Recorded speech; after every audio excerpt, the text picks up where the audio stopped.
Chers amis, nous nous trouvons maintenant dans la période de deuil qui précède Tisha B'Av, qui précède la date dans laquelle nous commémorons et nous pleurons le Beth Amikdash. À partir de la semaine prochaine, si rien ne se passe jusqu'à là, nous aurons la semaine la moins joyeuse du calendrier juif, Shavua Shechalbo Tisha B'Av. Il y a quelque chose d'étonnant dans ces règles de deuil que l'on observe avant Tisha B'Av. En général, lorsqu'il y a un décès, juste après le décès, Lo Aleinu, Lo Alechem, eh bien, il y a la Shiva, donc c'est une forme de deuil forte. Ensuite, il y a les Shloshim, les 30 jours. Ensuite, il y a l'année. La forme de deuil va en descendant. Alors que ici, c'est tout le contraire. Il y a d'abord, pendant les 3 semaines, Ben Hametzarim, une petite forme de deuil. On ne fait pas Shechianu, pour d'autres on ne se coupe pas les cheveux, mais c'est une petite forme de deuil. Après, à partir de Rosh Chodesh, on ne mange pas de viande, ni de vin. Ensuite, Shavua Shechalbo Tisha B'Av, on ne change plus d'habits, etc. Les règles de deuil vont en augmentant d'intensité. Jusqu'à Tisha B'Av. Et juste après Tisha B'Av, ça y est, c'est fini. C'est bizarre. On devrait commémorer le Beth Amikdash et entrer en deuil, c'est-à-dire le deuil suit le Beth Amikdash, suit la destruction. Pourquoi le deuil ici précède la date de la destruction? Ensuite, la deuxième question qu'on doit se poser, c'est que il y a plusieurs événements qui ont fait Tisha B'Av. Le premier d'entre eux était le pleur des enfants d'Israël lorsque les explorateurs sont revenus et ont dit que Eretz Israël était une terre inabordable. Et là, encore une fois, on se pose la question, mais quel rapport entre la faute des explorateurs et le Beth Amikdash et la destruction du Beth Amikdash? Pour répondre à cette question, on va ramener un midrash dans Teilim. Teilim, il y a le psaume qu'on connaît bien, Al Narot Bavel, Sham Yashavnu Vegam Bachinu. Sur les fleuves de Babel, nous sommes assis et nous avons pleuré. Teilim Kufla Medzain. Le midrash sur place dit comme cela. Nebuzaradan, lorsque les Bnei Israël sont arrivés au bord de l'Euphrate, avec Yirmiyahu Hanavi, le prophète Jérémie, Nebuzaradan, qui était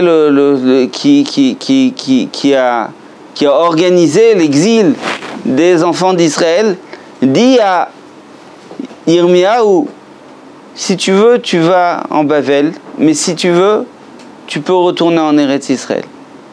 Yirmiyahu a réfléchi et il s'est dit que pour ceux qui étaient encore en Eretz Israël, il a fait le choix de repartir en Eretz Israël et de laisser les enfants d'Israël en exil à Bavel. À ce moment-là, les Béné Israël ont pleuré comme ils n'avaient jamais pleuré.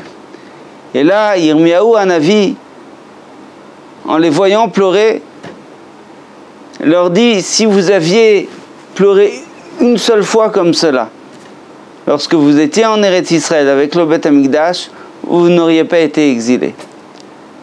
Là, la question qu'on peut se poser, c'est pourquoi un pleur aurait pu éviter l'exil? Il y en avait des pleurs. Ils ont pleuré. Ils ont pleuré au moment du Khurban Beth Amikdash. Ils ont pleuré. Pourquoi ce pleur était-il tellement significatif? Alors, le Rav Wortfengel, le Rosh Yeshiva, un Rosh Yeshiva en Amérique, nous explique la chose suivante. En général, nous ne connaissons le bien que lorsqu'il est absent. nous n'arrivons à estimer, à donner de l'importance aux bonnes choses que lorsque nous ne les avons plus. C'est dommage. Lorsque les Bnei Israël voient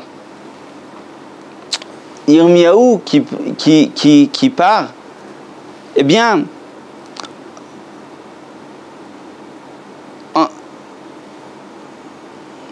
après la destruction, nous pouvons pleurer sur le passé. Le passé. Mais pleurer sur le passé, c'est déjà trop tard. Lorsque Yirmiyahu est là, et il menace de partir, et que nous pleurons, ici nous pleurons sur le futur. Nous pleurons, nous voulons garder Yirmiyahu. À ce moment-là, Yirmiyahu est encore là, Jérémie est encore là, et nous estimons, nous lui donnons de l'importance, nous comprenons son importance. Pendant toute l'époque du Beth Amikdash qui a précédé la destruction du Beth Amikdash, Jérémie n'a pas arrêté de leur dire de faire tchouva, mais il n'a pas été écouté. Il a été écarté. On lui a dit on ne veut pas t'écouter. Et donc, il y a eu la destruction du Beth Amikdash. Ce pleur que les Bnei Israël font quand Yirmiyahu est là, c'est un pleur qui dit je sais ce que j'ai aujourd'hui au présent et je ne veux pas le perdre. Si au moment du Beth Amikdash, il y avait eu un pleur pareil, un pleur qui vient et qui dit je sais ce que c'est le Beth Amikdash, je comprends le cadeau que Akadosh Baruch Hu me donne quand il y a le Beth Amikdash, et je sais que je suis en train de le perdre. S'il y avait eu ce pleur là, eh bien vous auriez fait tchouva, et le Beth Amikdash n'aurait pas été détruit. Malheureusement, il n'a pas eu lieu.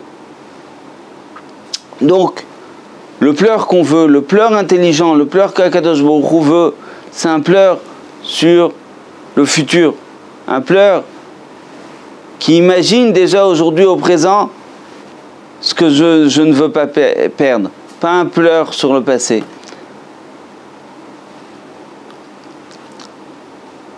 Tisha B'Av, c'est une occasion ratée.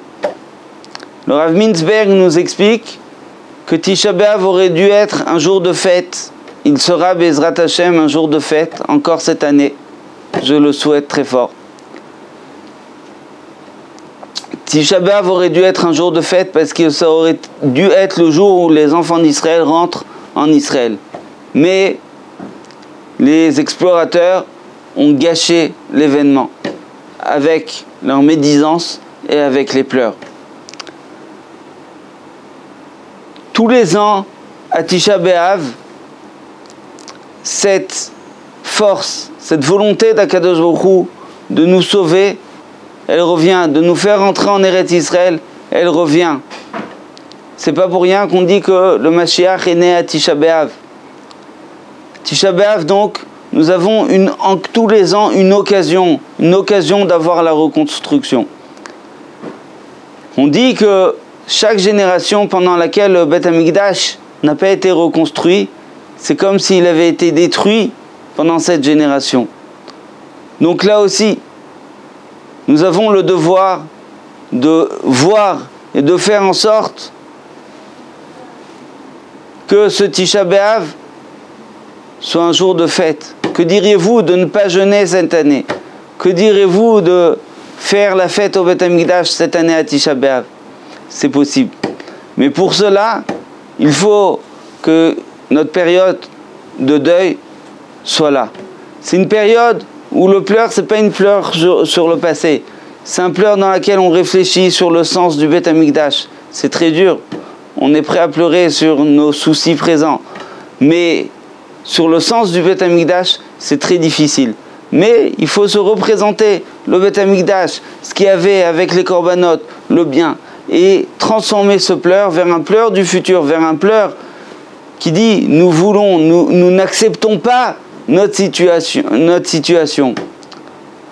Lorsque, Chas Shalom, quelqu'un décède, eh bien, ici, on doit petit à petit accepter la situation pour faire le deuil et arriver à intégrer ce deuil, le souvenir du défunt, dans notre vie normale. Donc le deuil va en descendant. Mais ici, le Beth Amikdash, nous n'acceptons pas son absence. Une deuxième raison pour laquelle il y a une période de deuil qui précède Tisha B'Av, c'est la période de Ben Hametzarim, qui vient du 17 Tammuz, la première brèche de Jérusalem, jusqu'à Tisha B'Av. On apprend quelque chose de très important. S'il y a eu Tisha B'Av, c'est parce qu'il y a eu Shiva Asar B'Tammuz. S'il y a eu une destruction, c'est parce qu'il y a eu une faille dans la brèche. Ça veut dire rien ne vient sans rien.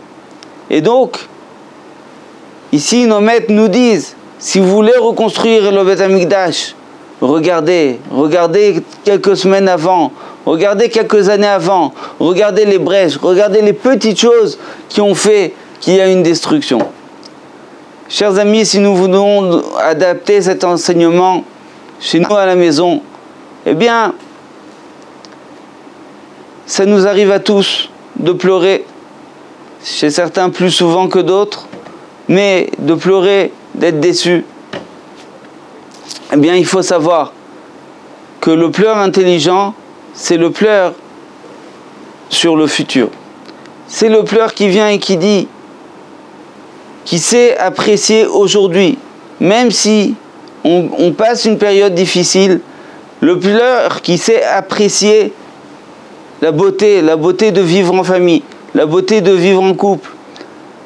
En général, quand on est dans notre désarroi, nous avons beaucoup de mal à apprécier et à dire qu'il y a des choses qui vont bien. Et le problème, c'est que après la rupture, on regrette des fois les bonnes choses qu'on avait. On se dit, ah, si j'avais été intelligent, si j'avais apprécié ce que j'avais, eh bien, je ne me serais pas conduit comme ça. Donc tout d'abord, apprécions ce que nous avons aujourd'hui au moment même. Pleurons au bon moment et que nos pleurs nous mènent à rétablir une bonne situation. Les enfants d'Israël, quand ils ont pleuré parce qu'ils voulaient rester dans leur situation, ils voulaient rester dans le désert, ils ne voulaient pas affronter l'ennemi en Eretz Israël. Ils ne voulaient pas affronter, ils ne voulaient pas avancer. Ça, c'est un pleur mauvais, c'est Bechia Lechinam, c'est un pleur stérile, un pleur seul. À Kadosh Baruch Hu, à Tisha B'Av, on a un Bechia Ledorot, un pleur pour les générations, un pleur qui est projeté dans l'avenir. Ensuite, il faut réparer à temps les petites brèches, les petites erreurs. On a vexé son conjoint, il y a eu une histoire pas agréable. Ne laissez pas les choses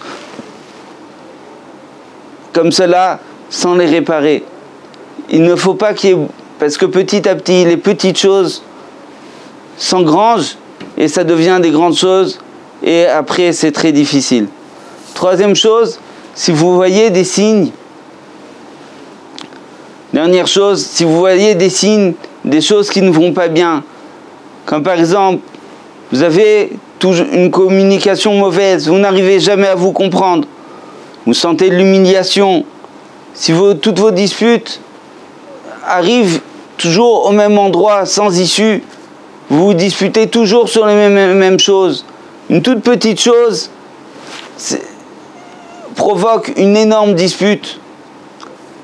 Si les marques affectives deviennent de moins en moins fréquentes, ou si vous sentez même que vous vous ennuyez et que vous avez de moins d'attirance vers votre conjoint, alors c'est le moment de se dire qu'il y a quelque chose à faire, il y a un changement à faire, peut-être appeler de l'aide extérieure pour vous aider. Voilà, Bezrat Hashem, je vous souhaite, chers amis, que Akadosh Baruch Hu change toutes vos pleurs, toutes vos plaintes, toutes vos difficultés en joie, et que ce jour de Tisha B'Av soit transformé en un jour de joie et que nous puissions fêter ensemble la reconstruction du Beth Amikdash.